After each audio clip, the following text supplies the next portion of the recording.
Good morning, folks. Welcome to another episode of Spilling Tea. I am your host, Tiffany Daniels. So, folks, this came out after the horrific news that the FDA ban on the GED devices used at the Judge Rotenberg Center to torture its disabled students came out as of July the 7th. So we are going to go over their statement, and then I'm going to show a heart-rending video, trigger warning by the way, to show just what it is we are fighting against, what exactly is going on. It's going to be a hard video to watch, folks, but you gotta understand what it is that we are fighting and why we need your help. So, without further ado, just a few quick things, real quick. In the description box, I am going to be placing, just like yesterday, some very useful links, groups, networks that you need to know about. If you would like to donate to help assist this cause and help us in our fight. So, without further ado, ASAN denounces court ruling on electric skin shock. This was written on July 6th, 2021, by the way, so I'm guessing they got the news before the rest of us. So, let's go ahead and get going here. Now, real quick, if you have young children, when we are discussing JRC, you are going to hear very descriptive.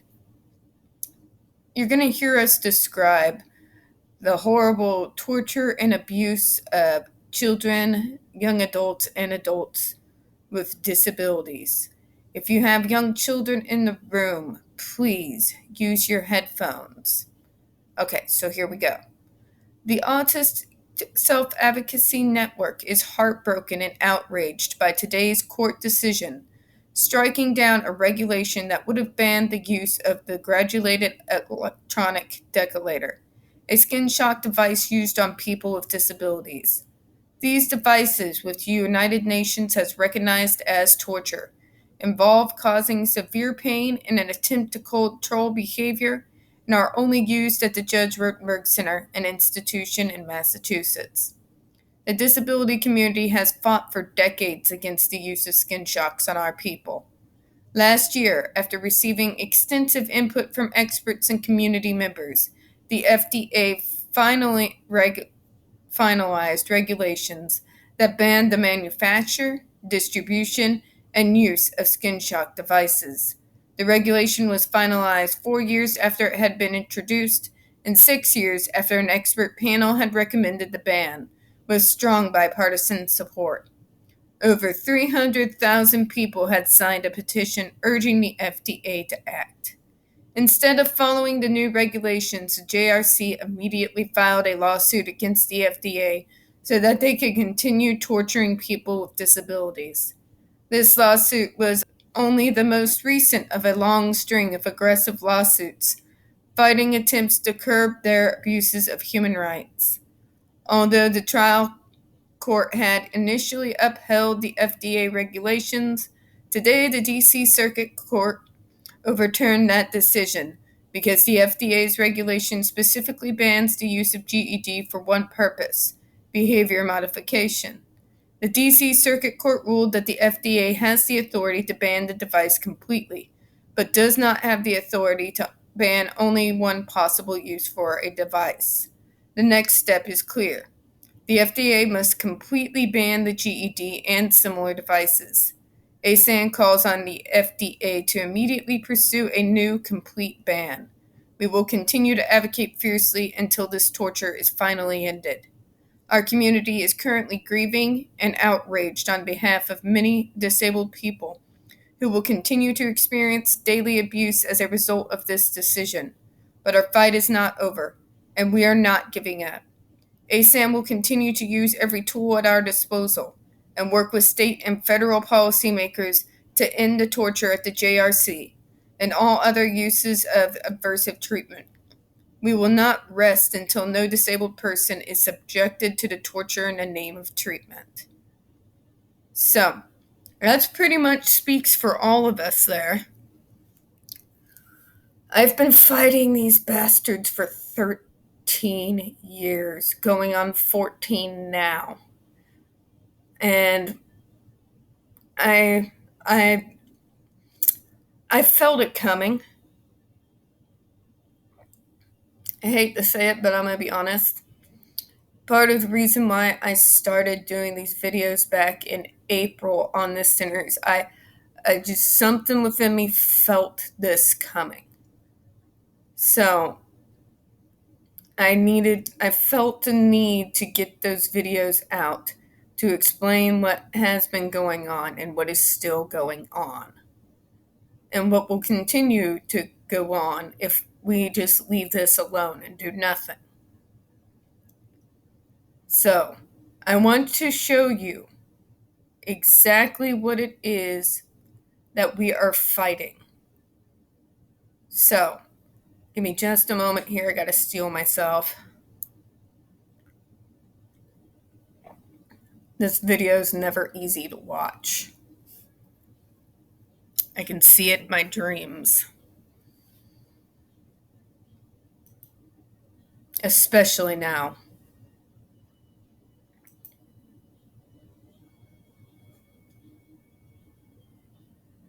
Some of you who are not new to the channel will have seen this video before.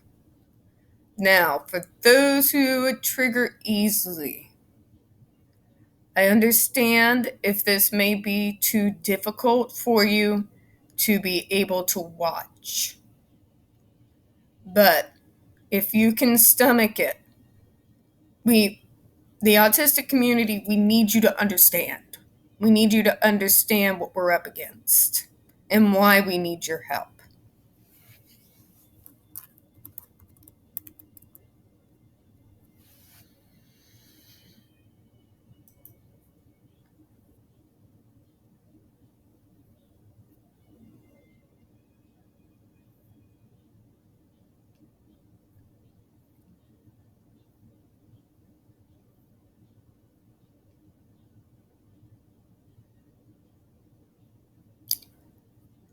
We won't go over the whole compilation. I've already done that on another video that I always link in here. So this is just a little bit of it, okay?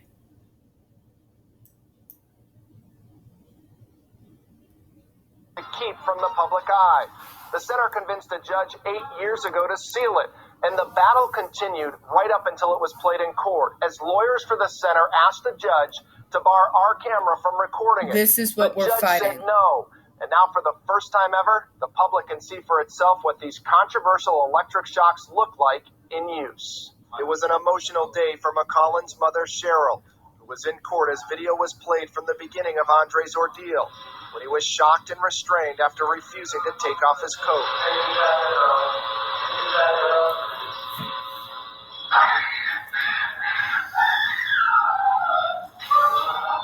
This is what they're doing right now. I never signed up for him to while be we're talking. tortured, This is what they're doing. terrorized, and abused. This is had no what idea. they just got to go ahead to do No idea from DC that they Circuit tortured the Court. children in the school. Cheryl testified what her son was like when she visited him 3 days later. I couldn't turn Andre's head to the left, to the right. He was just staring straight. I took my hands and I went like this. He didn't blink. You say it left him in a catatonic state. The center says the shocks were part of his court-ordered treatment plan. In court on Monday, lawyers for the Rotenberg Center asked the judge to delay. Court-ordered. This is How court-ordered, and now I've seen this sick is lawyer that? say, "Oh, we don't even do that." So what are the judges hearing? What are they hearing about what they actually do? About half the school students wear these electrodes like these that are attached to transmitters they carry in backpacks or fanny packs. And when they misbehave, the school staff delivers shocks by remote control. We saw firsthand just how frightened some children are of being shocked. As we walked around with Dr. Israel, I met a young girl named Rachel, who appeared happy and relaxed. until I ask to see the device that activates the shock. This is the slide where we keep the transmitter stupid device. Right? Rachel whines and starts to pull away. It's clear that just seeing the box, just seeing it, caused her great distress. There's a psychological cost, isn't it? A very beneficial cost. I mean, yes, it is something that may generate some anxiety. Well, you did see Rachel's reaction, though, when the supervisor just took the device out of the show. It's good that she had that reaction. Shows it's effective. You can have a behavior if you're the student, and the student over there to the side thinks he's going to get it. She'll say, no, no, no! And you have to shock both of them because of screaming. Place electrodes directly on the student's skin, on their legs, on their torso, on their arms, on their hands. And they deliver a shock to any one of those areas.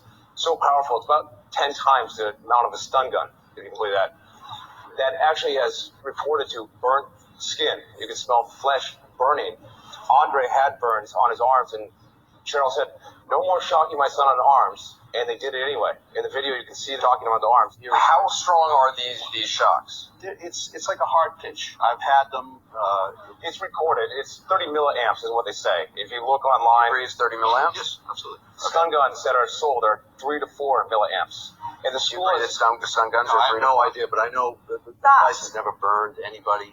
He was catatonic afterwards. These are pictures taken in the hospital of him afterwards. You can see where he was burned from some of the shocks. Tie them up and we bathe them. And I've seen crusty, bloody scabs all over the torsos, all over the upper arms, lower arms, and the legs. And because to such a degree, they have to take these students, once they get all scabby like this, off of these electric shock devices for 45 weeks to allow the skin to heal up before they can put these devices back on. They say there's no long-term effects. Well, what they don't disclose is that this shocking 31 times in 7 hours landed this child in the hospital, catatonic, for 5 straight weeks. That's not treatment, that's torture, Anderson. The UN's top authority on torture says the prohibition on torture is absolute. To be frank, I was shocked. In your opinion, as an expert on torture, is it indeed torture? Yes. No question. I think I have no doubts about it. It is inflicted in a situation where the victim is powerless. And, I mean, a child in a restraint chair being then subjected to electric shocks, how more powerless can you be? Would this be permitted if it were a convicted terrorist? No, of course not. This is what they do. They abuse children.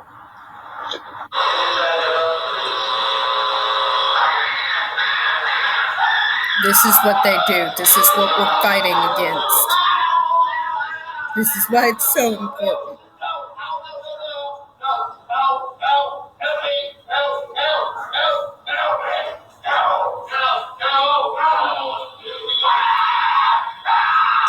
That is Andre McCollins, a former student being shocked in 2002. The video was evidence in a lawsuit his family recently.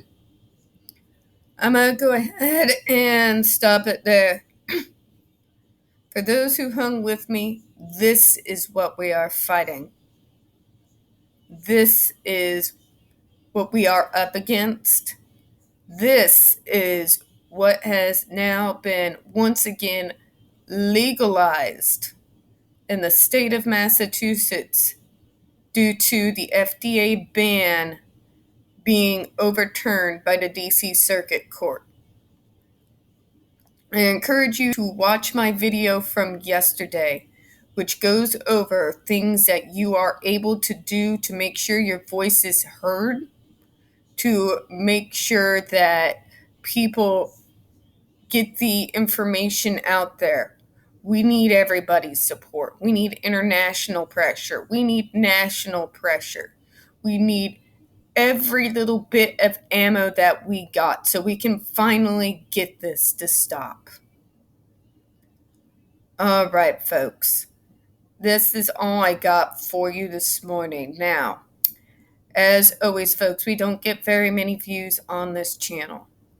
The few that we do get do tend to get removed from time to time. So, guys, more important than ever, feed that algorithm. Please don't forget to hit the like button. Hit subscribe. Don't forget to hit the comments. I do appreciate your time this morning. Please look in the description box this morning. It's going to have the petition to shut down the Judge Rotenberg Center, as well as other pertinent information. Please click on it, get a hold of your senators and congressmen.